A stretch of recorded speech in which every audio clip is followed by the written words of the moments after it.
Hi, hello. My name is Elmaz Galami, and I'm going to be answering the questions. So, the first question is, under what circumstance do you feel justified reporting your supervisor for providing unsafe care? And the answer to that is if they're putting anyone in harm's way. I think it's really important, especially in the health um, field, that your number one priority is your patients.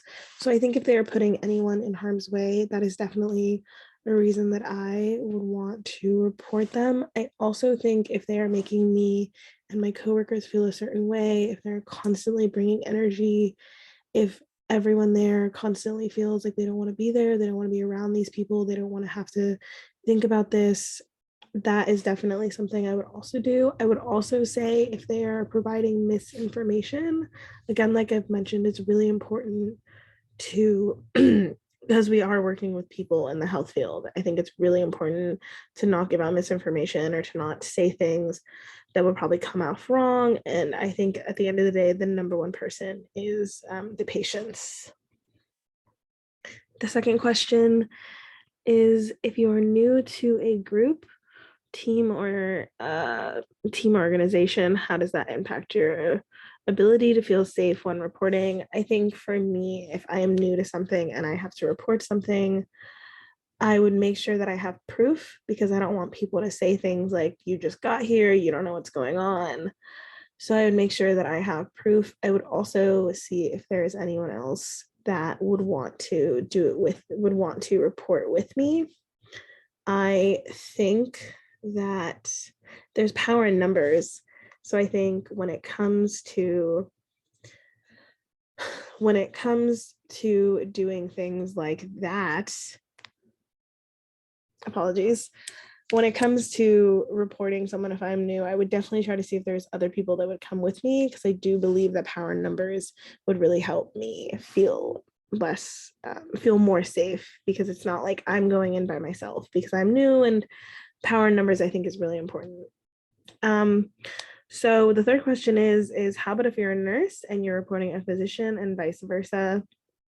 So if I'm a nurse and I'm reporting a physician, like I mentioned, I think proof is the most important thing. I would make sure that I have proof, and a lot of it, but I would also make sure that the proof that I'm giving does not in any way kind of make me look bad or make me come off a certain way. I would definitely want to make sure that I was doing it correctly, and all the protocols that I'm doing the right way. And if I am a physician reporting my nurse, I would want to make sure that I'm not abusing my power in any way, because I am above them. So I would want to make sure that the way that I am reporting them is the right way, and I'm not abusing my power in any way, and I am only reporting them because they are not doing their job right, not because I don't like them as a person or something like that. I'm only doing it, I'm not abusing my own power.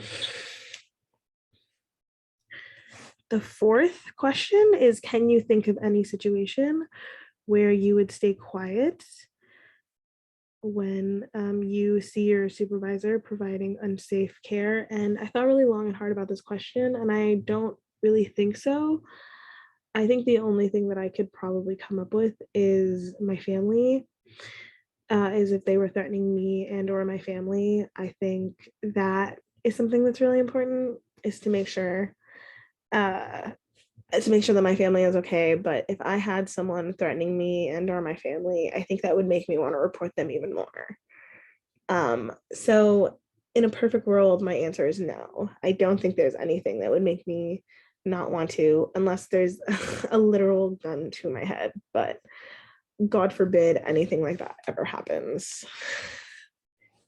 And the last question is, do you have any experience with bad leadership that you would like to share? So I worked at a gym for about a year and a half, about a year ago, and that was a really toxic environment. And they constantly made me feel a certain way, and they constantly made me feel, they put immense pressure on me, and there was a lot of narcissism involved, and a lot of things where it was like they didn't like, coworkers talking to each other, and they'd always put pressure on me, and they'd always say things like, Elmaz, you're the oldest, you have to always tell us what's going on, and you have to always contact us. And they would constantly make me feel less than if I made a mistake, and they would bring it up all the time. They'd be like, you constantly make these mistakes. And I was always trying, and I would always walk into work and I'd be like, what kind of boss am I going to get today? Am I going to get the nice boss or the mean boss? And it wasn't until I left that workplace that I realized how toxic that truly was. So those are the answers to my questions. Thank you.